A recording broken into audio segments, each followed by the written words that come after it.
और ब्रेक के बाद एक बार फिर से आप सभी का स्वागत है। लखनऊ अग्निकांड के बाद से सरकार फुल ऑन एक्शन मोड में आ गई है।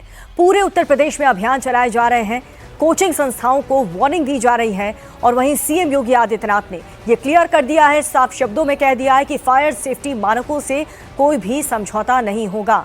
योगी ने अधिकारियों को निर्देश दिए हैं कि प्रदेश भर में विशेष टीम गठित करके फायर सेफ्टी ऑडिट अभियान चलाया जाए।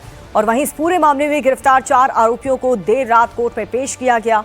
अदालत ने उन्हें 14 दिन की न्यायिक रिमांड पर भेज दिया है। अवैध बिल्डिंग के मालिक वीरेंद्र शुक्ला को भी जेल भेज दिया गया। वीरेंद्र शुक्ला गिरफ्तारी से बचने के लिए बीमारी का बहाना बना रहे थे, लेकिन डॉक्टर्स की जांच के बाद उन्हें फिट पाया गया। मामले की जांच में जुटे लखनऊ विकास प्राधिकरण ने जोनल अधिकारी समेत 18 इंजीनियर्स के खिलाफ कार्रवाई की सिफारिश की है। तो ये तस्वीर आपको दिखा रहे हैं, जिससे आप समझ पाएंगे कि अभी तक इस पूरे मामले में क्या एक्शन लिया जा चुका है। मुख्यमंत्री योगी आदित्यनाथ ने ये पहले ही क्लियर कर दिया है कि किसी भी तरीके के मानकों से समझौता नहीं होगा। फायर सेफ्टी को लेकर के जो भी नॉर्म्स बनाए गए हैं उससे खिलवाड़ नहीं होगा। बाकायदा एक ऑडिट अब पूरे लखनऊ में जितने भी कोचिंग इंस्टीट्यूट है वहां पर चलाया जा रहा है। होटल्स की जांच पड़ताल पहले ही हो चुकी थी फायर सेफ्टी को लेकर के, अब कोचिंग सेंटर्स की भी जांच की जा रही है। और लखनऊ के अलीगंज की जिस इमारत में 15 लोग जिंदा जले हैं उसे अब गिराने की तैयारी हो रही है। लखनऊ विकास प्राधिकरण ने पूरी तरह जल चुकी इमारत के बाहर एक नोटिस चिपकाया है। इसमें बिल्डिंग को अवैध बताते हुए इसे गिराने के लिए कहा है। नोटिस में कहा गया है कि अगर 15 दिन तक कोई जवाब नहीं मिला तो प्राधिकरण इसे गिराने के लिए कार्रवाई करेगा। ये वो नोटिस है जिसे चिपका दिया गया है और 15 दिन के अंदर इसे गिराने की बात हो रही है। लखनऊ के अग्निकांड में जिन 15 बच्चों की जान गई है उन्हें तो वापस नहीं लाया जा सकता, लेकिन आगे ऐसी घटना ना हो इसके लिए योगी सरकार पूरी तरह से एक्शन ले रही है। सरकार के आदेश पर पूरे राज्य में अवैध इमारतों को सील किया जा रहा है। पूरे राज्य में अभी तक 100 से ज़्यादा इमारतें सील की जा चुकी हैं, जिनमें कानपुर में 30 इमारतें शामिल हैं। इसके अलावा लखनऊ विकास प्राधिकरण के जोन अफसरों समेत 18 इंजीनियर्स को सस्पेंड करने की भी सिफारिश की गई है। इस बीच लखनऊ के इस लाक्षागृह को लेकर बड़ा खुलासा हुआ है। अभी तक की जांच में सामने आया है कि इमारत की पूरी छत पर बिछा था तार का जाल। तार ढकने के लिए थर्माकोल और फाइबर से आर्टिफिशियल छत बनाई। तार, थर्माकोल और फाइबर के कारण तेजी से आग भड़की और फॉल्ट आने पर इलेक्ट्रीशियन को नहीं बुलाते थे। संचालक खुद ही समस्या को दुरुस्त करने की कोशिश करते थे।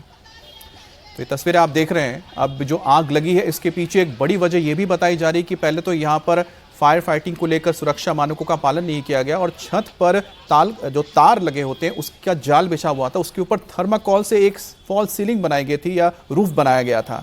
अब जैसे ही इसमें आग लगी तो आप समझ सकते हैं कितनी तेजी से थर्माकोल ने आग पकड़ी होगी और उसके बाद इतना भीषण अग्निकांड हुआ। और प्रयागराज में देखिए, प्रयागराज में खान सर की कोचिंग को पीटीए सील किया गया। उत्तर प्रदेश के लखनऊ में हुए कोचिंग संस्थान में अग्निकांड के बाद से फायर विभाग की टीम आज फुल ऑन एक्शन मोड में है। छापेमारी की जा रही है, कई कोचिंग सेंटर्स को नोटिस जारी किया जा रहा है। तो वहीं प्रयागराज विकास प्राधिकरण ने आज दोपहर कोचिंग के दौरान खान ग्लोबल कोचिंग में खामियां पाई और इसके बाद खान ग्लोबल कोचिंग को सीज कर दिया गया। प्रयागराज विकास प्राधिकरण ने मानक के अनुरूप चल रही खान कोचिंग को 3 मंजिला बिल्डिंग में संचालित हो रही थी, जिसके बाद कोचिंग को प्रयागराज विकास प्राधिकरण ने सीज कर दिया है। खान कोचिंग चूँकि ये मानक पूरा नहीं कर रहा है, सामुदायिक सुविधा भूपयोग में स्वीकृत नहीं है, इसके कोई भी मानक सामुदायिक सुविधा भूपयोग के अंतर्गत नहीं है, इस वजह से इसको सील किया जा रहा है। और इससे पूर्व हमने 3 कोचिंग संस्थान सील किए हैं, सुपर क्लाइमेक्स, टारगेट ऑन और एग्जामपुर। तो कोचिंग में कई खामियां पाई गई थी और उसके बाद ये कार्रवाई की गई। वहां पर जो स्टूडेंट्स थे उन्हें भी वहां से बाहर भेज दिया गया और टीम जब वहां पर पहुंची, बिल्डिंग का कमर्शियल नक्शा तैयार किया गया था। प्रयागराज में ये खान सर की कोचिंग सील बताई जा रही है, जिसमें काफ़ी कमियां पाई गई थी, जिसके बाद आप देख सकते हैं कैसे इस गेट के बाहर ताला लगा दिया गया है। यानी कि जब तक यहाँ पर फायर सेफ्टी नॉर्म्स का पूरी तरह से पालन नहीं किया जाएगा तब तक इस इंस्टीट्यूट को चलाने नहीं दिया जाएगा। इसका संचालन पूरी तरह से रोक दिया गया है।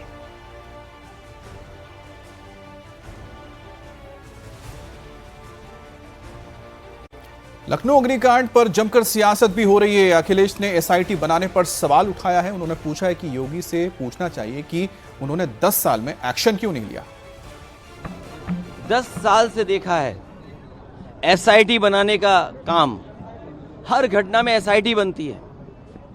और लगता तो ऐसा है कि कोई सरकार नहीं है, और सरकार है तो सरकार नियमों का पालन क्यों नहीं कराती है। और इस सरकार में जो नक्शे पास हुए होंगे, जो एनओसी मिले होंगे, फायर एनओसी तब मिलेगा तब जाकर के नक्शा पास होगा। लेकिन कौन लोग थे जो फायर एनओसी के लिए अपनी जेब भरते थे और जेब का खजाना कहां तक लेकर के जाते थे।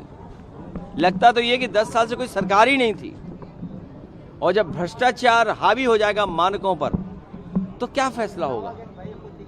इस सरकार में भ्रष्टाचार हावी हो गया है मानकों पर, इसकी वजह से भ्रष्टाचार चरम सीमा पर है, और जो सरकार भ्रष्टाचार से बनी है वो भ्रष्टाचार तो करेगी, क्यों नहीं करेगी।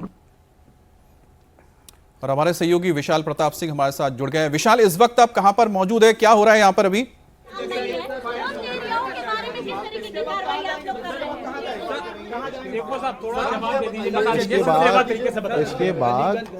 इसके बाद ग्रेविटी कोचिंग में चलेंगे। इसके बाद वही कोचिंग है जिनमें व्यवस्थाएं पूरी नहीं है, वही टीम धीरे धीरे करके वहां जाएगी।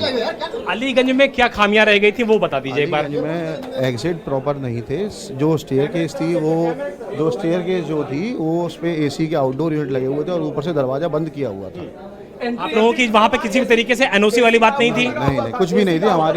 हमारी वहाँ कोई एनओसी नहीं थी और हमारे एक्ट में भी नहीं आती है। लेकिन फायर विभाग की जिम्मेदारी बनती थी मौके पे जाना, सारी चीजों को देखना। मौके पे मैं आपको वही बताना चाह रहा हूँ, ऐसी हजारों बिल्डिंग है, संभव नहीं है कि हर बिल्डिंग में डिपार्टमेंट जा पाए, लेकिन हम धीरे धीरे हर चीज को कवर अप कर रहे हैं। सर, राष्ट्रीय उत्तर प्रदेश की राजधानी है लखनऊ, अगर यहाँ पे हर बिल्डिंग पे फायर विभाग की नहीं पहुंचेगी तो गाँव में लोग कैसे पहुंचेंगे? बिल्कुल पहुंचेगी, धीरे धीरे हम लोग हर चीज को कवर कर लेंगे। तेजी से ये अभियान चल रहा है। क्या लोड वहाँ का ज्यादा था और इस्तेमाल बहुत ज्यादा हो रहा है? इसकी जानकारी बिजली विभाग ही दे पाएगा। आप लोग के पास नहीं, उसकी जानकारी बने यहाँ क्या क्या किया वो आपके सामने ही एंटर किया हूँ। अभी मैं भी चेक कर रहा हूँ। कल जैसा आप बता रहे हैं टीम आई थी, कल भी कुछ कमियां मिली थी, इनको मैं नोटिस दे के अगर दोबारा कमी मिली अभी सील करा दे रहे हैं। एलडीए हमारे साथ में ही है। एलडीए बिल्कुल सील करेंगे। आज आपको शाम तक मिल जाएगा कितनी बिल्डिंगें सील हुई हैं। ऐसा नहीं है।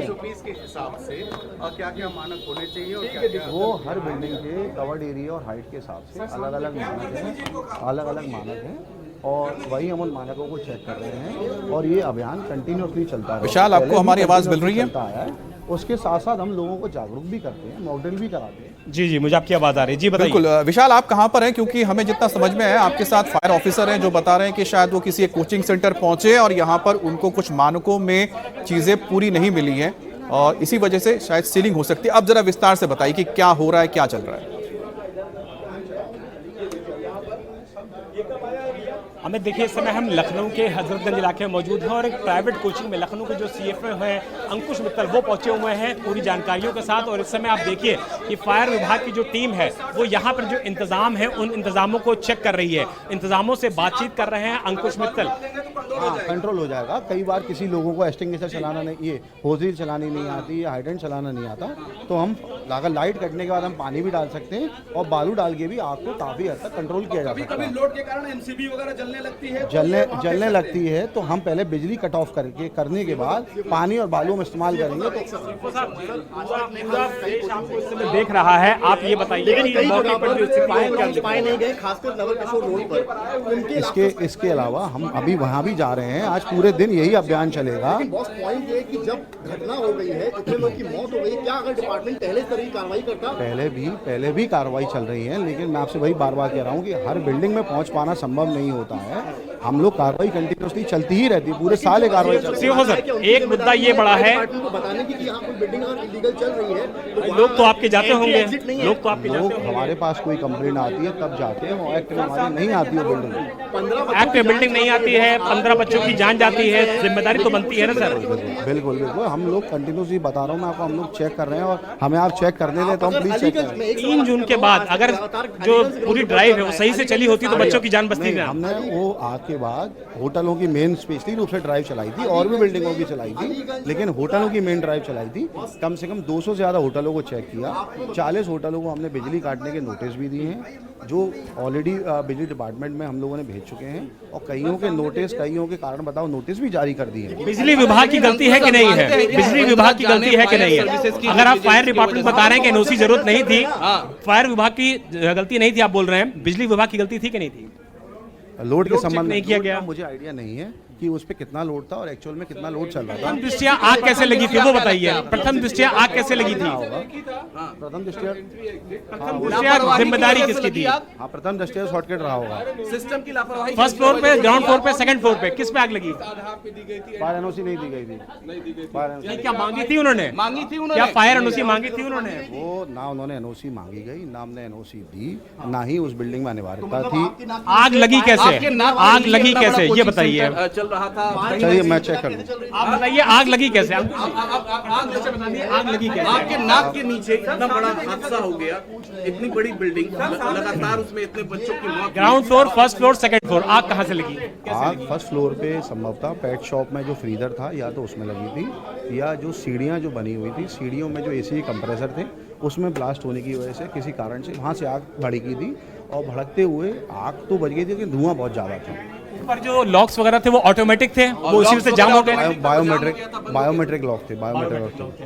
अगर वो ना होते तो लोग नीचे आ सकते थे। लेकिन धुआं बहुत ज़्यादा था, बिल्डिंग के अंदर हीट भी बहुत ज़्यादा थी। हमारे कर्मचारी कई बार अंदर जाने का भी प्रयास किया गया, लेकिन इतनी हीट और इतना धुआं होने की वजह से कोई अंदर नहीं जा पा रहा था। आपको लगता है सिस्टम की लापरवाही की वजह से ये पूरा हादसा हुआ? अब हम लोग क्या कह सकते हैं, इसमें तो बहुत जो हुआ बहुत दुखद हुआ, और बहुत ही ऐसा नहीं होना चाहिए था। अगर जांच होती ठीक से तो ये सीधे आप बातचीत सुन रहे थे हमारे संवाददाता विशाल प्रताप सिंह और फायर ऑफिसर की, जो ये बता रहे हैं कि लगातार इस वक्त लखनऊ के अलग अलग इलाकों में छापेमारी की जा रही है, इमारतों को देखा जा रहा है, जहां पर भी ऐसी संभावना है कि वहां पर फायर फाइटिंग इक्विपमेंट्स या फिर मानकों का ध्यान नहीं रखा गया है, उनको या तो नोटिस दिया जा रहा है या जरूरत पड़ने पर वहां पर सीलिंग भी कर दी जा रही है। और अब बात करते हैं राम मंदिर में चढ़ावा चोरी से जुड़ी हुई खबर की। चढ़ावा चोरी पर एसआईटी अपनी रिपोर्ट यूपी सरकार को सौंप चुकी है। अब इस पूरे मामले में आज हाईकोर्ट में सुनवाई होने वाली है। राम मंदिर के चढ़ावे की चोरी के मामले में आज हाईकोर्ट अपना फैसला सुना सकता है। इलाहाबाद हाईकोर्ट की लखनऊ खंडपीठ में एक याचिका दायर करके इसकी जांच सीबीआई या फिर किसी भी स्वतंत्र एजेंसी से करवाने की मांग की गई है। साथ ही ये भी मांग की गई है कि मंदिर में आए चढ़ावे का ऑडिट कैग से करवाया जाए, और ये याचिका न्यायमूर्ति पंकज भाटिया और न्यायमूर्ति अमिताभ कुमार राय की खंडपीठ के सामने लगाई गई है। दूसरी तरफ एसआईटी ने अपनी रिपोर्ट सौंप दी है, और इस रिपोर्ट में क्या है ये तो खुलासा होना अभी बाकी है, लेकिन सूत्र ये बता रहे हैं कि इसमें ट्रस्ट के वरिष्ठ लोगों को क्लीन चिट दे दी गई है। इस बीच विश्व हिंदू परिषद ने 25 जून से अयोध्या में होने वाली अपनी बैठकें स्थगित कर दी हैं। ये बैठक इसीलिए स्थगित की गई है कि इस दौरान चढ़ावा चोरी का मुद्दा उठ सकता था। चढ़ावा चोरी पर एसआईटी ने अपनी रिपोर्ट यूपी सरकार को सौंपी। इस रिपोर्ट को अभी सार्वजनिक नहीं किया गया है, लेकिन रिपोर्ट में क्या है ये हम आपको बता सकते हैं। एसआईटी को राम मंदिर के चढ़ावा मैनेजमेंट में कई तरह की गड़बड़ियां मिली हैं। गिनती के काम के लिए कर्मचारियों की भर्ती सिफारिश पर की गई, जान पहचान के लोकल लोगों को काम पर रख दिया गया। चढ़ावे की गिनती और हिसाब किताब का जिम्मा स्टेट बैंक का था, लेकिन बैंक ने मंदिर ट्रस्ट की सलाह पर कई लोकल्स को गिनती के काम में लगा दिया। अब चढ़ावा गिनती करने वालों की ड्रेस कोड को फॉलो नहीं किया गया। एसओपी में मोबाइल फोन लेकर जाने की मनाही तक नहीं थी, लेकिन गिनती करने वालों को कभी मोबाइल अंदर ले जाने से रोका तक नहीं गया। चढ़ावे की गिनती करने वालों की कभी चेकिंग तक नहीं की गई। अब गिनती के दौरान सब लोग आराम से बाहर आते जाते रहते थे, उनकी स्क्रीनिंग कभी नहीं होती थी। पूरा प्रोसेस सुपरविजन के लिए जिम्मेदार लोग ढिलाई बरतते थे। ट्रस्ट ने भी चढ़ावे के हिसाब से किताब पर सख्ती से नजर नहीं रखी। और देखिए, इस पूरे विवाद के बीच राम मंदिर ट्रस्ट के महासचिव चंपत राय कल पहली बार सामने आए। वो राम मंदिर परिसर में स्थित शेष अवतार मंदिर के शिखर पर आयोजित ध्वजारोहण कार्यक्रम में शामिल हुए और उन्होंने इसका संचालन भी किया।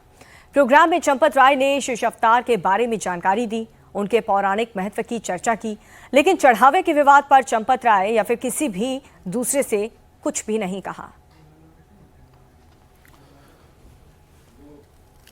और इन दिनों बिहार में हुआ एक एनकाउंटर फसाद का सबब बना हुआ है। इस पर सियासत भी खूब हो रही है। भरत भूषण तिवारी को पुलिस ने एनकाउंटर में मार गिराया था, जिसे लेकर सवाल उठने लगे, क्योंकि वीडियो सामने आया जिसमें भरत पुलिस के सामने पिस्टल फेंककर सरेंडर करने की बात कहता है, फिर भी उसका एनकाउंटर कर दिया गया। अब इस मामले में हिंदू संगठनों ने भी मोर्चा खोल दिया है। इस वक्त की बड़ी खबर भरत तिवारी एनकाउंटर से जुड़ी हुई है। बिहार के भरत एनकाउंटर को लेकर सियासत तेज हुई है। भरत के बिलौटी गांव में महापंचायत शुरू हो गई है। हिंदू महासभा, करणी सेना, परशुराम महासभा, ब्राह्मण महासभा और हिंदू जागरण मंच के हजारों कार्यकर्ता बिलौटी गांव में जुटे हैं। जन स्वराज पार्टी के अध्यक्ष प्रशांत किशोर भी इस महापंचायत में पहुंच सकते हैं। इस मामले में ऐसा तूल पकड़ा है कि सम्राट सरकार को एक्शन लेना पड़ा। एनकाउंटर में शामिल 5 पुलिस वालों के खिलाफ अलग अलग धाराओं में एफआईआर दर्ज करनी पड़ी। एसडीपीओ राजेश शर्मा, तत्कालीन एसएचओ राजेश मालाकर और 3 अन्य पुलिस जवानों के खिलाफ केस दर्ज हुआ है। इन पर हत्या, आर्म्स एक्ट, साजिश रचना और इरादतन चोट पहुंचाने का केस दर्ज किया गया है। 17 जून को भोजपुर जिले के बिलौटी गांव में भरत का एनकाउंटर किया गया था, लेकिन भरत के फेसबुक लाइव के वीडियो से पुलिस की पोल खुल गई और यह मामला बढ़ गया। अब देखिए, भरत के एनकाउंटर के बाद से बिहार का सियासी पारा काफी चरम पर पहुंच चुका है। इस पूरे मामले ने जाति का रंग ले लिया। वो ब्राह्मण था, इसीलिए हिंदू संगठन अब सड़क पर उतर करके सरकार के चुनौती देते हुए नजर आ रहे हैं। भरत के एनकाउंटर पर अब सियासी टक्कर बढ़ चुकी है। बिलौटी गांव में तमाम हिंदू संगठन की महापंचायत इस वक्त चल रही है। करणी सेना, परशुराम महासभा, हिंदू महासभा, ब्राह्मण महासभा और हिंदू जागरण मंच के लोग इसमें शामिल हैं। प्रशांत किशोर भी पहुंचने ही वाले हैं। इस एनकाउंटर को लेकर सवाल तब उठा जब भरत के सोशल मीडिया पर लोगों ने वीडियो देखा। भरत सरेंडर करने के लिए पिस्टल पुलिस के सामने फेंक चुका था, फिर भी उसे गोली मार दी गई। पुलिस ने दावा किया था कि भरत ने पुलिस की टीम पर डायरेक्ट फायर किया था, जबकि वीडियो से साफ हुआ कि भरत तो पिस्टल पुलिस के सामने फेंक चुका था। पुलिस ने बताया था कि सेल्फ डिफेंस में भरत को गोली मारनी पड़ी थी, जबकि पोस्टमार्टम रिपोर्ट में गोली सीने में मारने की बात सामने आई है। पुलिस ने भरत को मानसिक रूप से विक्षिप्त बताया था, जबकि ग्रामीणों का कहना है कि भरत सामाजिक कार्यकर्ता था। अब भरत तिवारी केस में कब क्या हुआ, ये भी हम आपको विस्तार से बताते हैं। दरअसल 17 जून को एनकाउंटर में भरत की मौत हो गई। सरेंडर के बावजूद भी पुलिस पर एनकाउंटर करने का आरोप लगा है। 18 जून को लोगों का आक्रोश भड़क उठा, हंगामा शुरू हुआ। आरा बक्सर हाईवे पर लोगों ने बवाल करना शुरू कर दिया। बवाल बढ़ता देख करके 19 जून को एसजीएचओ, एएसआई और सिपाही को सस्पेंड करना पड़ा। सीएम ने न्यायिक जांच के आदेश दिए और 20 न्यायिक जांच शुरू हुई, मगर तनाव बढ़ता ही चला गया। 20 जून को प्रदर्शनकारियों ने आरा, कैमूर समेत कई जगहों पर प्रदर्शन शुरू कर दिया और अब आज महापंचायत चल रही है।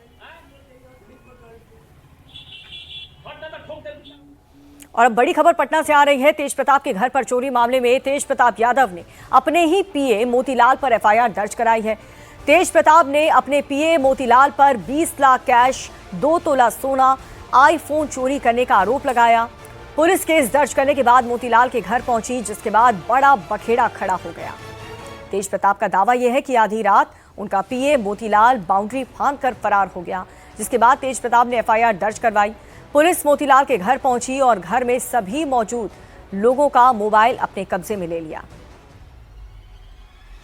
तेज प्रताप के पीए मोतीलाल की पत्नी प्रीति का आरोप यह है कि साजिश के तहत उसके पति को फंसाने की कोशिश हो रही है। उन्होंने कोई चोरी नहीं की है। प्रीति ने तेज प्रताप पर कई गंभीर आरोप लगाए। उसने बताया कि किसी केस में वो मोतीलाल को शामिल करना चाहते थे। जब उन्होंने मना कर दिया तो उन्होंने चोरी की साजिश रची। प्रीति ने यह भी कहा कि कल रात से पति से कोई भी संपर्क नहीं हो पाया है।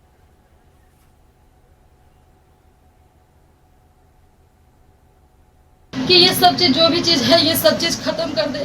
तेज प्रताप यादव भैया जी, आपसे हम लोग का कोई दुश्मनी, आपसे भी एक रिक्वेस्ट है कि ये सब जो कर रही है अच्छा नहीं हो रहा है, ये सब बिना मतलब का हो रहा है। तो जो भी चीज है हम मोतीलाल जी काफी करीब रहे उनके, तो ऐसा क्यों हो रहा है? 2012 से उनके क्या साथ आपको लग रहा है कि पीछे क्या? तेज प्रताप यादव भैया अपने फोन से पोस्ट मारते हैं, उनके साथ आना जाना, ये वो, जलने वाले जलते रहे, ये वो करके। आज ऐसा क्या हुआ 2 दिन के अंदर कि आपका बड़का मतलब ऐसी इस तरह से वो हो गया? उनको पहले से ही हमको बताते थे कि हमको टॉर्चर किया जा रहा है किसी चीज में। अभी जो उनका चल रहा है जो भी मैटर, उस मैटर में बोला जा रहा है कि सारे मैटर तुम अपने आप पे ले लो, तुम ले लो, कि हमको कहीं भी तुम लेकर जाते थे, तुम लेकर के आते थे, इस टाइप का जो भी चीज़ है। ये बोले कि हम गलत चीज़ में साथ नहीं, तुम मीडिया में बाइट दो, तुम मीडिया में कुछ बोलो, उन लोग के खिलाफ तुम्हारे पे भी एफआईआर दर्ज हुआ है। ये बोले कि हम गलत चीज़ हम नहीं बोलेंगे भैया। इसी सब चीज़ के लिए इनको टॉर्चर कर रहा, जाना कि ये तो बोले उलेगा नहीं, या फिर क्या इनको लगे लोग मिला है, क्या है, नहीं है, बस ये। ब्रेक के बाद एक बार फिर से आप सभी का स्वागत है। बड़ी खबर छत्तीसगढ़ के बलौदा बाजार से आ रही है, जहां पर पुलिस ने एक साइको किलर को गिरफ्तार किया है। पकड़ा गया साइको किलर पिछले 4 महीने में 8 लोगों का मर्डर कर चुका है। जहरीली शराब पिला करके ये लोगों की हत्या करता था। पुलिस के मुताबिक साइको किलर राम सहाय जायसवाल ने जहरीले सुहागा पाउडर को शराब में मिलाकर एक एक करके लोगों को मौत के घाट उतारा। सबसे चौंकाने वाली बात तो यह है कि वो हत्या के अंतिम संस्कार में भी शामिल होता था। और देखिए, पुलिस के मुताबिक आरोपी ने सबसे पहले जहर का परीक्षण एक डॉग पर किया था। डॉग की मौत होने के बाद उसने 6 फरवरी को पहली हत्या की और फिर एक के बाद एक वो वारदात को अंजाम देने लगा। पूछताछ में आरोपी ने यह भी बताया कि उसे छोटी छोटी बातों पर गुस्सा आ जाता था। इसके बाद उसने गांव के ही एक व्यक्ति से जहर लिया और शराब में मिलाकर लोगों को पिला देता था, जिससे उनकी मौत हो जाती थी। आरोपी ने कुल 9 लोगों को जहर देने का दावा किया है, जिनमें से 8 की मृत्यु हो चुकी है। एक व्यक्ति बच गया, जिसके बाद आरोपी पकड़ में आ गया।